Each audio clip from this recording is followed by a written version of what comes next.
This doesn't happen often, but I completely copied another baker, so of course we're going to give the very talented Kitchen Princess 21, who's on Instagram, full credit for this design. And also, I don't know if I'm just getting old, but I thought this was a Max and Ruby cake. Like, I thought the character on this cake was Max or Ruby, and it didn't even occur to me that there was another character called Miffy.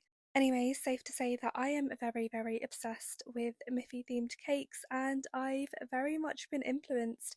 So, guys, if you want me to make any Miffy themed cakes, please bring them my way. I also like to think I'm somewhat good at drawing, but oh my goodness, when it comes to cakes, I am taking no chances because any mess up means that I have to smooth out the whole entire cake again. So a tip I love using is actually tracing the image on parchment paper and then stenciling it onto my cake, and this method hasn't failed me yet. So the cake design itself was pretty simple, but this was the most stressful part because this was the main event. It was the focal part of the cake, and if I completely messed it up, it would just look so horrible. I also really needed to get the size and dimensions of Miffy correct, so that was also stressful, but for reference, this is a 8-inch heart cake. This is also a 3-layered heart cake for any of you guys wondering.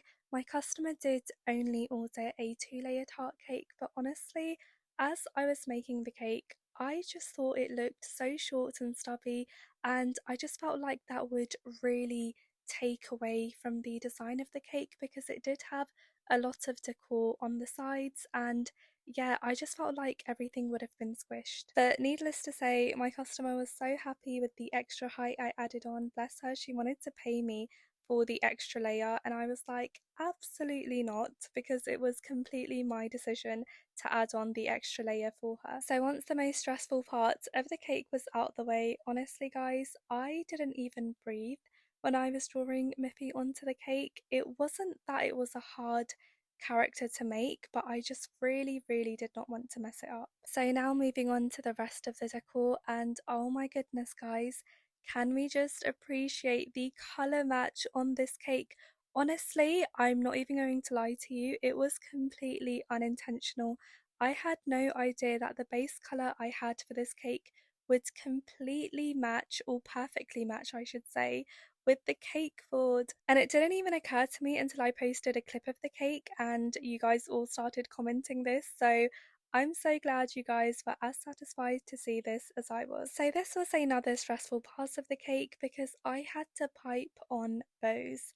Honestly, I was contemplating whether or not I wanted to add this in. I worked my way from the back of the cake first and then to the front of the cake. And that's just because if I needed to take anything off, at least it would be at the back of the cake rather than the front of the cake. But yeah, sometimes you just have to trust the process, and I absolutely loved how they came out. I also added some bigger pearls onto the middle of the bows, which just looked so adorable. And here I am just writing the birthday message on the board of the cake. I really didn't want to do it on the actual cake itself. That's what the inspo picture had, but it was a very long message and I don't actually think it would have fit on. And oh my goodness guys, look at the little daisies and the roses. I just feel like this was such a fun little cake to make.